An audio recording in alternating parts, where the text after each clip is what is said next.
여러분들은 케이온을 아시나요? 저만의 생각일 수도 있지만 일본 애니메이션을 좋아하는 사람이라면 케이온을 모를 수 없을 것입니다.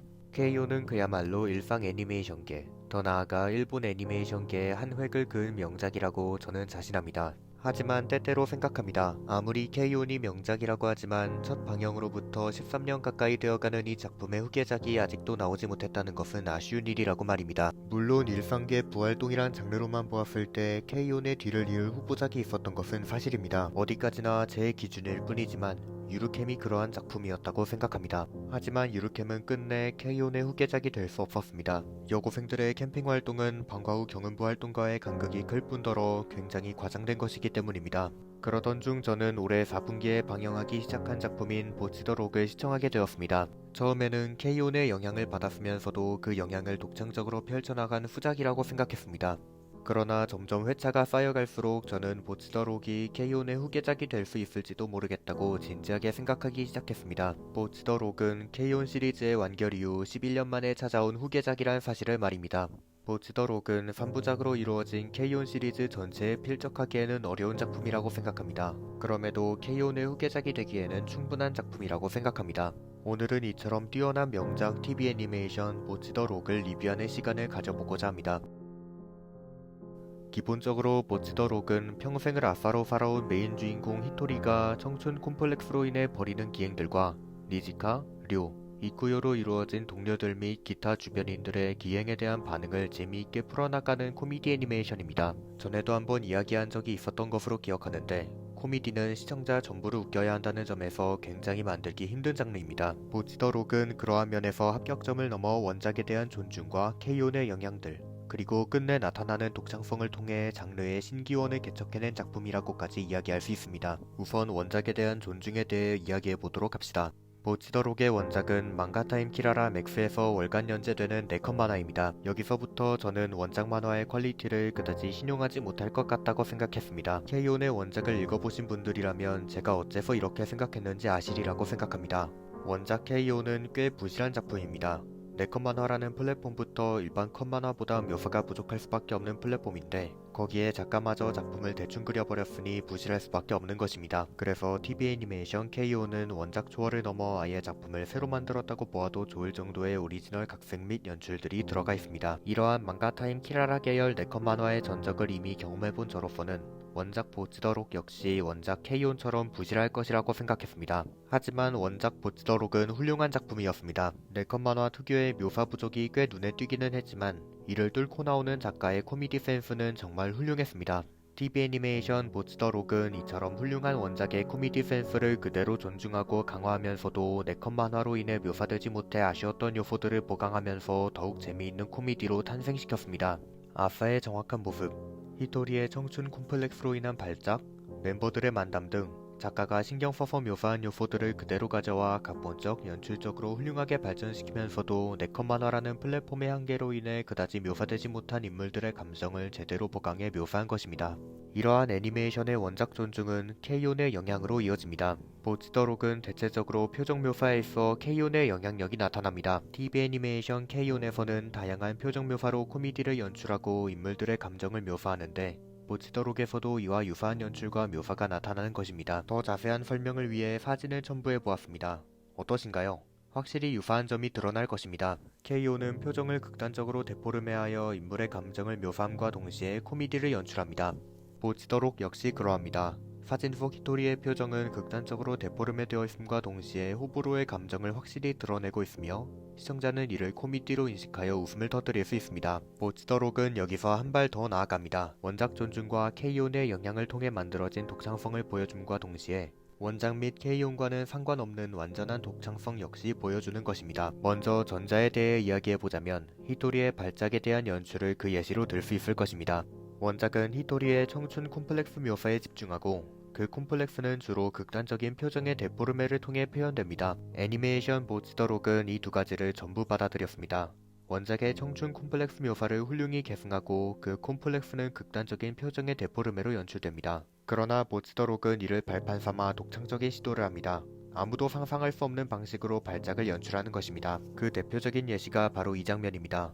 이 장면은 멤버들로부터 SNS 가입 권유를 받은 히토리가 청춘 콤플렉스에 빠져 발광하는 장면이고 극단적인 표정 되포르메가 들어가 있으며 이는 아무도 상상할 수 없었던 묘사로 연출되었습니다. 생각해 보십시오. 누가 망상으로 인한 발작을 저렇게 연출할 것이라고 생각할까요? 여기서 더 재밌는 것은 이러한 발작을 통한 신체 변화들이 애니메이션 속 세계관에서 실제로 일어나고 있는 것으로 설정되어 있다는 것입니다. 그래서 멤버들의 반응이 더 재미있게 다가오죠. 이러한 애니메이션 모츠더록은 원작 존중과 케이온의 영향 없이도 독창성이 나타난다는 점에서 더욱 대단합니다. 그 대표적인 예시가 바로 히토리의 정신세계와 기행을 표현하는 연출입니다. 작중에서 히토리의 정신세계와 기행들은 때때로 실사 영상, 종이 모형, 클레이, 폴리곤 모델링 등 애니메이션과는 거리가 먼 소재들을 통해 연출됩니다. 그 연출들은 좋은 의미로 정신이 나갔다고 이야기해도 좋을 정도로 획기적입니다. 그 중에서도 가장 인상에 남았던 장면은 히토리가 키타에게 밴드 가입을 권유하기로 마음먹던 중 키타가 가입하게 되면 자신의 아이덴티티가 붕괴해버릴 것이라고 망상하게 되는 장면인데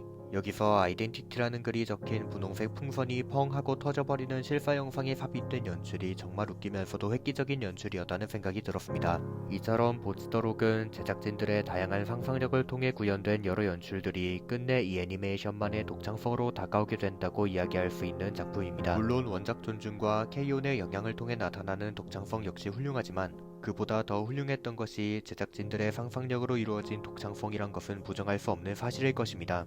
요약하자면 기본적으로 이 작품의 연출은 만화적입니다. 작중의 코미디가 대부분 원작을 뼈대로 하고 있기 때문입니다. 그 외에도 케이온의 영향을 받은 연출이 눈에 띄기도 합니다. 이 영향을 독창적으로 만드는 것은 역시 만화적 연출과 애니화를 통한 개작일 것입니다. 그 외에도 이 애니메이션은 전위적이고 창의적인 연출들이 등장해 작품을 이끌어간다는 점에서 아방가르드에 속한다고 볼 수도 있습니다. 카구야님은 고백받고 싶어를 떠올리면 쉬울 것 같습니다. 저는 지금까지 보츠더록의 코미디와 그 코미디가 어떻게 연출됐는지에 대해 이야기했습니다. 그러나 이 작품은 일상 코미디 장르임과 동시에 진지한 밴드물이기도 합니다. 그 예시로 주인공들인 히토리, 니지카, 료, 이쿠요는 함께 결속 밴드를 결성하여 진지하게 데뷔를 노리고 있고 이를 위해 꾸준히 오리지널 곡을 제작하고 라이브하우스에 출석하며 활동을 이어나가고 있습니다. 애니메이션에서는 이러한 설정을 반영하여 라이브 공연 장면에 꽤나 큰 공을 들였습니다. 여기서도 결국 케이온의 이야기를 하지 않을 수 없을 것 같습니다. 케이온의 라이브 공연 장면은 시리즈의 마지막인 더 무비 케이온에 가서야 완성됩니다. 즉 그 전까지의 라이브 공연 장면들은 연주 그 자체보다는 인물 간의 관계를 표현하는 수단이었습니다. 물론 케이온은 사실상 일상 장르라는 이유도 있긴 합니다. 그러나 보츠더록의 라이브 공연 장면은 처음부터 더 무비 케이온의 라이브 공연 장면과 작화적으로 맞먹는 모습을 보여주고 케이온 시리즈보다 더 진지한 밴드물인 만큼 기재의 상태, 연주 표현, 성우의 가창 표현 등의 음향적인 면에서는 더 뛰어나며 마지막 화에 가서는 케이온 시리즈 속 라이브 장면들의 전매 특허인 인물 간의 관계와 학창시절의 향수 표현마저 흡수하여 끝내 더 무비 케이온과 완전히 동등해집니다. 이는 보츠더록이 케이온 시리즈와는 달리 진지한 밴드물이라는 사실을 일깨워줌과 동시에 그럼에도 일상 장르와 학원물의 성격까지 띠고 있다는 사실도 인지시켜줍니다. 저의 부족한 말주변으로 인해 이를 이해하지 못하셨다면 보츠더록 마지막 화의 라이브 장면을 반드시 감상해보시기 바랍니다. 후회하지 않을 경험이 될 것이라고 완벽하게 보장할 수 있습니다. TV 애니메이션 보츠더록은 재미있고 의외로 진지합니다. 우리는 평생을 아싸로 살아온 소녀 히토리의 기행과 멤버들의 만남에서 재미를 느낄 수 있고 각자의 꿈을 갖고 진지하게 밴드 활동을 지속해나가는 주인공들의 진지함에 그들을 응원하게 됩니다. 그러나 결국 이 작품에서 아쉬웠던 것은 케이온의 팬으로서 느끼고 싶었던 인생에서 가장 찬란한 순간일지도 모르는 학창시절을 추억하게 만드는 아련함이 느껴지지 않았다는 것입니다. 그래서 저는 보츠더록이 케이온의 후계작은 될 수 있겠으나 결국 케이온의 명성에 기대어버린 작품일지도 모른다고 생각했습니다. 그러나 이는 완전히 잘못된 생각이었습니다. 보츠더록은 끝끝내 케이온에 기대지 않고 독창성을 잃지 않은 채 스스로 이어온 지금까지의 이야기로 아련함을 만들어내는 데에 성공했기 때문입니다. 보츠더록은 얼핏 보면 재미있는 일상 코미디이자 약간의 진지함이 느껴지는 밴드물로만 보입니다. 그러나 결속 밴드의 행적을 따라가 보면 주인공들은 이야기가 진행될수록 각자의 이야기를 갖고 성장하고 있다는 사실을 깨달을 수 있습니다. 반복되는 아싸의 삶에 평범한 일상을 살아가지 못했던 히토리는 결속 밴드 활동을 지속하며 멤버들과 함께하는 연주와 알바가 자신도 모르게 당연히 받아들여지는 평범한 일상을 자연스럽게 살아가게 되고, 언제나 홀로 모든 것을 떠받들던 니지카는 히토리와 만나면서 조금이나마 의지할 것을 찾아가게 되며, 마이 페이스 힙스터 료는 자신의 끼를 발산할 곳을 찾았고, 모두에게 사랑받지만 정작 자기 자신의 정체성이 무엇인지 깨달을 수는 없었던 이쿠요는 멤버들과 교류하고 기타를 연주하게 되면서 자기 자신에 대해 조금씩 알아나가게 됩니다. TV 애니메이션 보츠더록은 이처럼 멤버들 각자의 이야기들이 진행되고 끝내 결속 밴드라는 공동체에 합쳐지면서 꽤 깊이 있는 성장물로 진행됩니다. 그렇게 인생에서 가장 찬란한 순간은 아름답게 만들어져 갑니다. 그리고 마지막 화에서 이는 결실을 맺어 시청자로 하여금 그 찬란한 순간을 추억하게 만드는 아련함이 생겨나기 시작합니다. 마지막 화의 후반부에서 결속 밴드 멤버들은 히토리의 새로 산 기타와 앞으로의 활동에 대해 이야기하며 함께 길을 걷습니다. 그 사이에 장벽 같은 것은 없어진 지 오래입니다.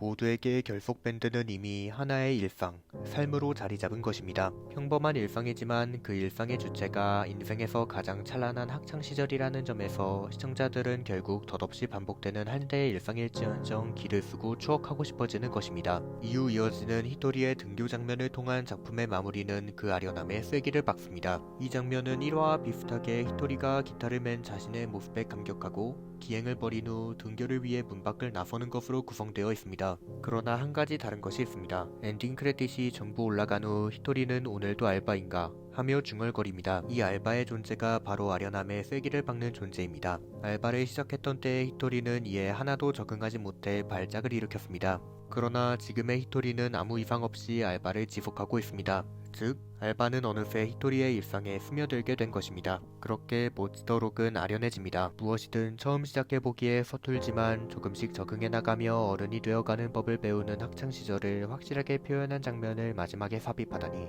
정말 너무하는 것 같습니다. 마지막으로 저는 여러분들께서 TV 애니메이션 보츠더록을 꼭 감상해보셨으면 좋겠다고 생각합니다. 어떤 분은 이 애니메이션의 코미디적인 면에 끌려 웃음을 터뜨릴 수도 있으실 것이고, 또 다른 분은 이 애니메이션의 음악적인 면에 끌려 리듬을 타게 되실 수도 있을 것입니다. 저 같은 경우에는 코미디적인 면에 끌려 웃음을 터뜨림과 동시에 음악적인 면에도 끌려 끊임없이 리듬을 타기도 했던 쪽입니다. 이처럼 행복하게 마지막 화까지 감상하게 된 저는 끝내 이 작품에 감동까지 하게 되었습니다. 저는 언제나 제 인생에서 가장 찬란했던 순간인 학창시절로 되돌아가고 싶다고 생각합니다. 그러나 시간이 되돌아가는 마법 같은 일은 현실에서 절대 일어나지 않습니다. 결국 저는 그때를 항상 추억하기만 할 뿐입니다. 보츠더록은 그러한 추억을 똑같은 시간, 똑같은 자리에서 영원히 간직해주고 있습니다. 저는 앞에서 계속 이야기했던 만큼 K-ON 시리즈를 정말 좋아합니다. 개인적으로 보츠더록은 그런 K-ON 시리즈에 원했던 요소를 충족시켜준 작품이었습니다. 교토 애니메이션은 K-ON 1기의 흥행을 예상하지 못하고 1쿨의 1학년 편과 2학년 편을 전부 다루는 선택을 하였습니다. 저는 그 점이 정말 아쉬웠습니다. 만약 1쿨 전체의 1학년을 다루었다면 방과 후 티타임의 관계는 더욱 치밀하고 아름답게 묘사되었을 것입니다. 또한 저는 K-ON 시리즈가 조금 더 록의 진심이었다면 어땠을까 하는 바람도 갖고 있었습니다. 물론 K-ON이 일상물이란 사실을 알지만 그래도 바랐던 것입니다. 보츠더록은 그런 저의 바람을 이루어준 작품이었습니다. 그 결과는 훌륭했습니다. 저는 이 작품에 웃었고 놀랐고 감탄했고 끝내 아련했습니다. 그리하여 보츠더록은 저의 인생작이 되어 마음속에 남아버리고 말았습니다.